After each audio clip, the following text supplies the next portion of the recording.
Okay, I don't need to tell you that we didn't make our quotas again for last quarter. What is the problem here? The production was right on schedule. If shipping didn't have their little mix-up, we would have been okay. It's not our fault. There's a lot of reasons beyond our control that you don't know anything about. Like what? Your vacation? My vacation had nothing to do with it. Everything was set and done before I left on vacation.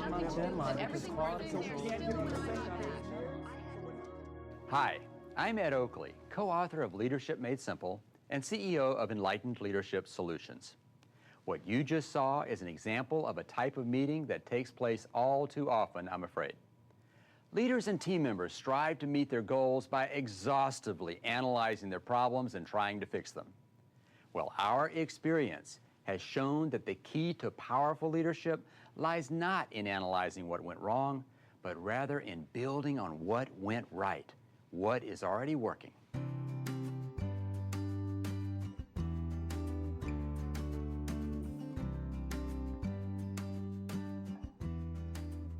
Believe it or not, the solution to their production problem is in that room. Effective leaders realize that they don't have to have all the answers.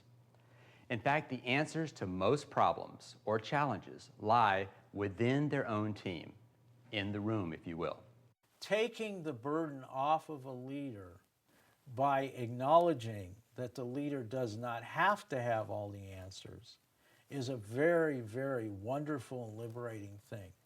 The answers are in the room. The answers to any challenges you're faced, they're already here.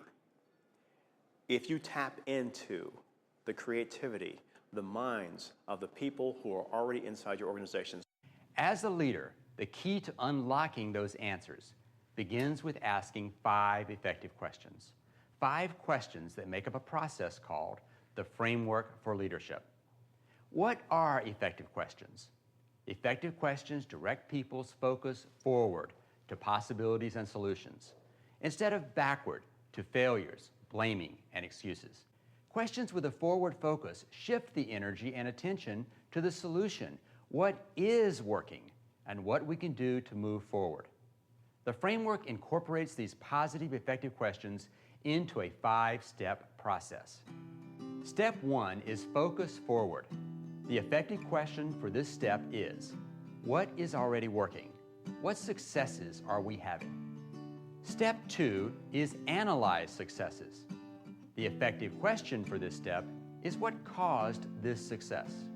Step 3 is clarify the goal. The effective question for this step is what is the objective, or what are we trying to accomplish? Step 4 is establish benefits. The effective question for this step is what are the benefits of accomplishing this objective for each of the stakeholders? And step 5 is plan and take action. The effective question for this step is what can we do more, better, or differently to move closer to our objective? The framework engages people with questions, 5 short questions. And when they get engaged in the questions, they can't give you a yes or a no answer. They have to think. And when they have to think, they get creative. I should tell you, I'm a clinical psychologist by training, and I've never seen anything take down the barriers for folks quicker than the framework. So when you say what works, what are you doing well, it's so empowering, and at the same time it lowers all those defenses. People want to contribute towards something positive. I don't think anyone wants to contribute towards something negative. So when we ask that question, okay, well, how come, what's the problem here? And what's not working? No one wants to contribute to that type of a conversation. But everyone wants to contribute to what's working. To show you how the 5 questions work, we're going to recreate a number of real-life events.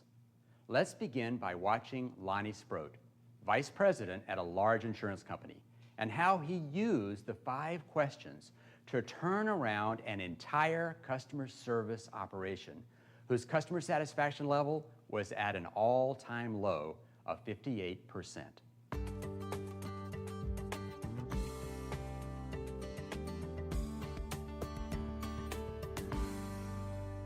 When I walked into that building initially, these people were walking around with their tail between their legs. They were looking at the floor. They were discouraged, they were frustrated, they didn't see any hope or any light at the end of the tunnel because they didn't think that they had any control over their environment. Lonnie had already used the framework for leadership to solve other problems, so he decided to use it in this case too. The first thing he did was to call together his lead managers. Okay, everyone.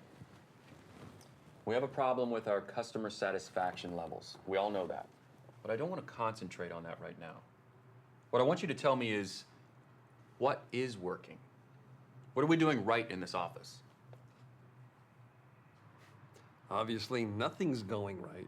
Hold times are up to 20 minutes. Our reps can't take the time to really help our customers because they have to hurry to get to the next call. We're understaffed. That's the problem. And the phone system needs to be upgraded, like last year. Okay, that's what's wrong. What I want to know is, what is right? What's working around here? No matter how discouraged and how frustrated someone may be, if they can see a small success, then that will grow into a bigger success and a bigger success. So there is no small success in the framework. You just got to get people to start talking about successes and then building upon that. Well, one of my team members helped someone out the other day. They were excited about the redesigned website. So she walked them through it, and they were able to find exactly what they needed. Okay, that's what we're looking for. Successes, no matter how small. When we finally get to the customer, we're usually able to help them. It may take us a while, but we will find the answer. Yes, great. What else? That training we received last month was helpful. I know nobody wanted to do it, but I have seen some improvements in my group. Great. Question 1, what is working, is a powerful way to open any meeting or discussion. By using a forward-focused question, you immediately shift the energy in the room and help people focus on the positive aspects of the job they've already been doing. Focusing forward is very, very important because unless people feel empowered and encouraged and motivated, you're not going to get the very best ideas out on the table. Patty Hunsaker provided consultation to a county library system whose employees had just learned that the libraries were going to reopen on weekends after years of being closed due to budget cuts. Making the transition even more difficult was the fact that the librarians also had to learn a new computer system. Well, these librarians were quite upset about that. They got a little complacent in, liking their weekends, and who wants to do more work, right? So they were grumbling about it. Patty used a variation of question 1, what is already working, to lead off this meeting of head librarians. Why don't we start by focusing on what we like about our job? What do we love about being a librarian? We enjoy serving the public. We all love books and great writing, so we get to be around the thing that we love and share it with others. It's great. What else? We help educate children, which is a very important and rewarding task. It's never felt like a job to me. I enjoy it. Well, except for these meetings with you guys. The minute we started asking these librarians question 1, they began to answer that question, and you could see them come alive. Can't really go wrong. Patty's and Lonnie's experiences are just a few examples of how the question, what's already working, is so powerful. It redirects the group dynamic in positive and productive ways. A baseline of success is established. Creativity is boosted. Defensiveness is eliminated. Trust is built. And the complainers, we always have them with us, are disarmed. The framework for leadership can be used in just about every situation you can imagine. You can rephrase the what is already working question to start a meaningful and non-defensive discussion in many situations, including performance evaluations. So Ava, what are some of the successes you've had this year? In conflict resolution. Okay, you guys, let's start by asking, What are some things you appreciate about each other? Building teamwork. What are some of the things we're doing well that help us work together as a team? All these variations of what is working provide a forward-focused start to your meeting or discussion. Now let's go back to Lonnie. Having gotten his manager's positive energy pumped up with their answers to what's already working, Lonnie moved on to question 2, analyzing what caused the successes they had discovered in question 1.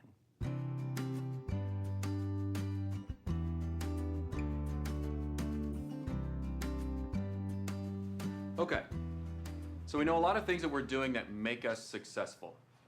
What we want to figure out now is, why are these things successful? What specifically makes them work? Well, the new website works because we listened to the customers and we designed it for them, what they said they wanted. Right. The recent training was successful because our reps listened, applied it, and made some changes to the way they do things. Exactly.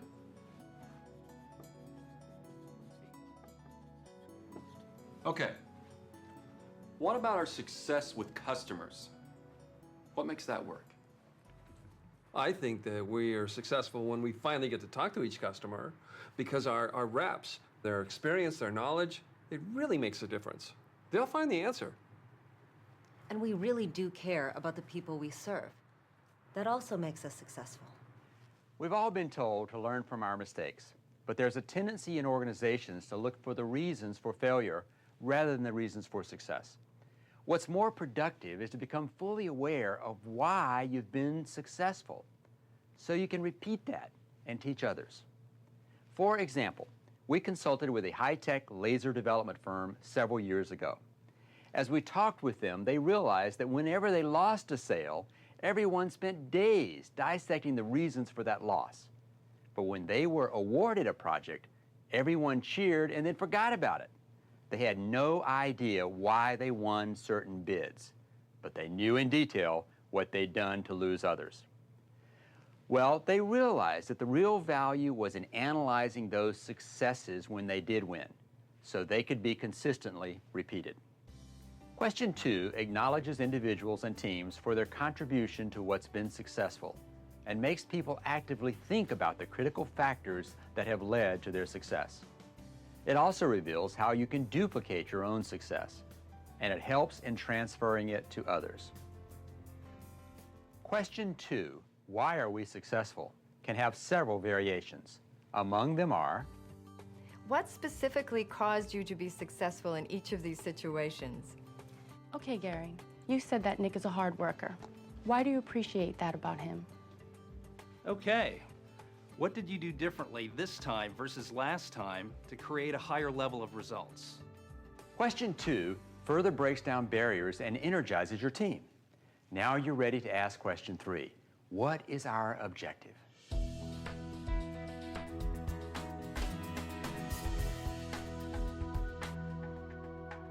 Question 3 is the goal-setting step. You might be asking, why isn't this step 1? Shouldn't we start with the objective? Well, yes and no. When you start this process, you're certainly going to have your goal or your problem in mind.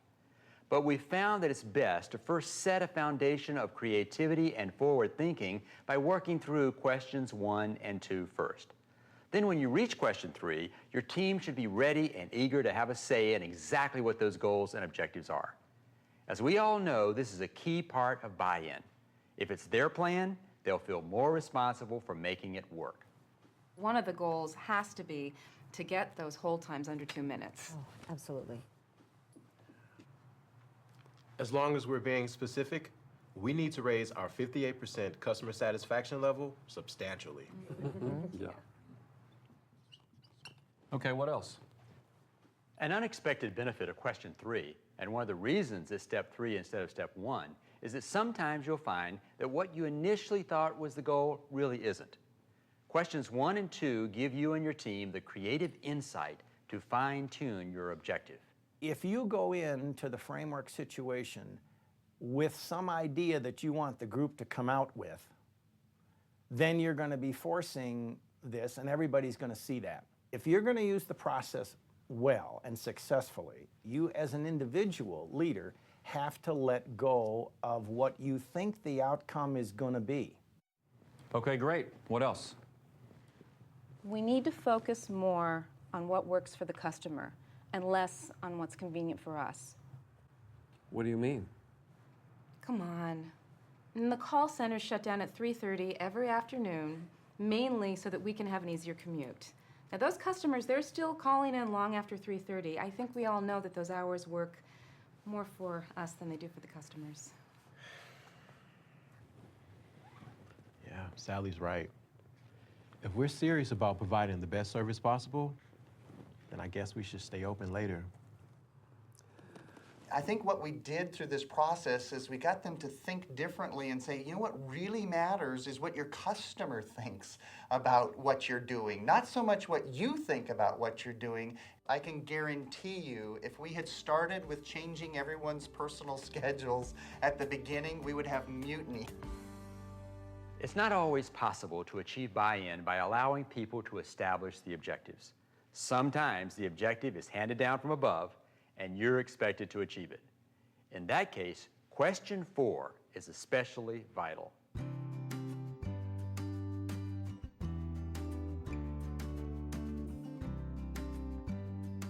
That question occurs to you. You wonder, what's in this for me?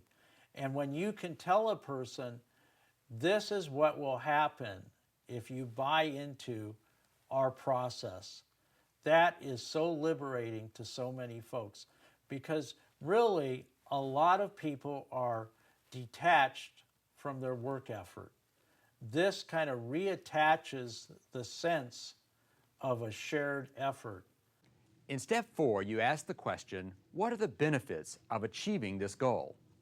Inherent in this question is not only what, but who? Stakeholders, customers, the organization, the team, and the individual. So, what are the benefits of working on the weekend and learning the new computer system? Let's start with the library. How does our organization benefit? We forget that the libraries were shut down on the weekends in the first place because of the fiscal crisis. So it enhances our reputation to be open every day. That's the way it always was. Okay. What about the community? How do they benefit?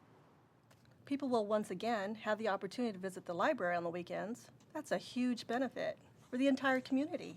Sure, it'll all be good for the patrons. I think it will benefit all of us, too. We'll have days off during the week, and that'll help with doctor appointments, things like that.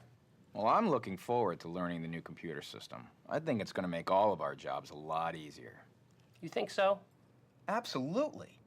It's going to free us up to do a lot more of what we all love about the job, which is working with people. The order in which you consider the benefits is important.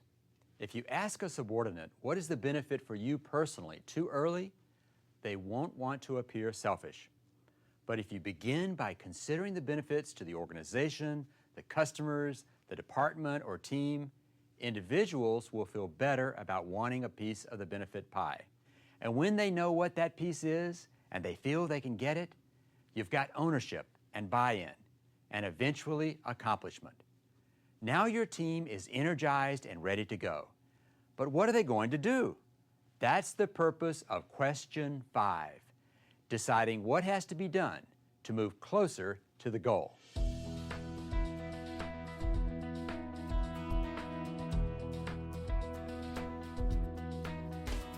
So you've already generated tremendous energy and motivation and enthusiasm with questions 1 through 4. So by the time you get to question 5, in my experience, people are already beginning to develop the action plan in their own minds. What can we do to move closer to our goal? Each head librarian is going to need to explain this change to their staff. Why don't I write up a document that we can all use that guides us through the process we've just gone through, using the 5 questions? We'll also need to determine what the weekend hours will be so we can cover those shifts. Why don't we let employees volunteer for their shifts first rather than just assigning them? We can start with a sign-up sheet in each library. Great. Who would like to handle that? I can do that. As far as the new computer system, I can set up a series of classes where the employee training can take place. So you'll be responsible for that, Ted? You bet. I'll set it up, and I'll get back with you with the specifics tomorrow. When your people are involved in determining the action steps, they become personally accountable for achieving those steps. Notice that question 5 asks, what can we do to move closer to our goal? Not what can we do to achieve our goal. This acknowledges that goal achievement is a process, and that many goals are not achieved overnight. In such cases, it's helpful to continually reapply that framework, taking stock of progress that has been made and refocusing on the ultimate goal ahead. Now, step 5 actually has 3 questions attached to it. The first question to ask is what can be done more, better, or differently to get you closer to your goal? One thing we can do more of is cross-train our reps on other departments' information. That would decrease the number of calls we have to transfer or put on hold. It would definitely decrease our resolution response time. The second question is to ask who is going to do what by when? Elaine, can you be responsible for putting together a plan to do some training on other departmental knowledge, say by the 10th? Sure. The third question determines how to measure progress. This question helps to force clarity about the goal. So how will we measure our results? By our customer satisfaction score. Isn't that the only thing that really matters? Yeah, I say so. The other thing that's real important is if you put goals out there that are so far out of reach, especially with where you're at today, that they get discouraged. They don't believe they'll ever accomplish it. They'll never accomplish it in the short time frame that we're attempting to turn this operation around. But as a result, they actually exceeded our expectations because what we did is we actually gave them milestones along the way. Look, if we're going to set a goal with our customer satisfaction scores, why don't we start with something realistic? Say 70%. Then once we hit that, we can set a new goal, 80%. And then after that, we can go to 90%. That sounds good to me. Okay. So, I think 70% is a realistic starting point, and then we go from there. In question 5, you lead your people to make those decisions on their own so they have ownership of them and are motivated to follow through on them. You may be surprised by all the ideas and ownership that question 5 can generate, as was A.J. Hiltonbrand, the Director of Executive Development for a large pharmaceutical company. Now, the power of this is that you can get different parts of the organization to come together. So we had finance, regulatory, sales, marketing, logistics, sales order service, and the general manager all in the room. And the idea was, how can we raise revenues or lower costs? These divisions had already been given their budgets for the year, but AJ had gathered all the managers together to see if they could do even more to lower expenses or raise revenue. What can we do more, better, differently to help reduce costs? Well, our parent company rents a huge volume of cars every year, and I know that they get a significant discount from their vendor. Have we ever checked to see if we can get that same rate? I mean, I would think we could. Okay, it's not a bad idea. Will you look into that, Nancy? Sure. What if we give hospitals and distributors an incentive to pay in a more timely fashion? What'd you have in mind? The general manager came to me afterwards and he said, I never realized that there was this much energy in the group. This is the first time we've gotten all of the functional groups together at one time to talk about how we can do something better together. We added up all the costs that it cost to bring myself there and all of the people together in the meeting. And at the end of the year, they produced a 10-to-1 return on their money. 5 effective questions that direct people's focus forward to possibilities and solutions instead of backward to failures, blaming, and excuses. As I mentioned before, the action steps you come up with for question 5 might only be interim steps that bring you closer to your goal. That's why it's important to periodically revisit the framework with your team, seeing what has worked already, and once again asking, what can we do more, better or differently to reach our goals. That's the secret Lonnie Sproat used to keep his team moving forward toward their ultimate goal of raising their customer satisfaction scores. I didn't believe that we could ever accomplish that in the time frame that we had. But we were very fortunate enough with the momentum going to be able to turn it from 58% to 90% in an 18-month period, which is incredible from where we started, and starting with the exact same people, doing the exact same jobs. We didn't hire any more people. The simple 5-step approach is so powerful because, number one, it builds enthusiasm in the team. Just by walking through the steps with your team, you build rapport, you build trust, you build motivation and respect for each other, and you come out with a solid action plan. My leadership changed dramatically when I started asking people for their opinion, and specifically asking the opinions of those who were closest to the work. And the framework for leadership has helped me in the healthcare field because it cuts across the disciplines. It's a way of thinking, it's a way of approaching, and it's a way of solving many, many, many challenges. So the powerful thing about the framework is that when you get done with the framework with a group, the plan at the end, step 5, what are we going to do differently, more of, better, and who's going to do what by when, ends up being their plan. That's the power.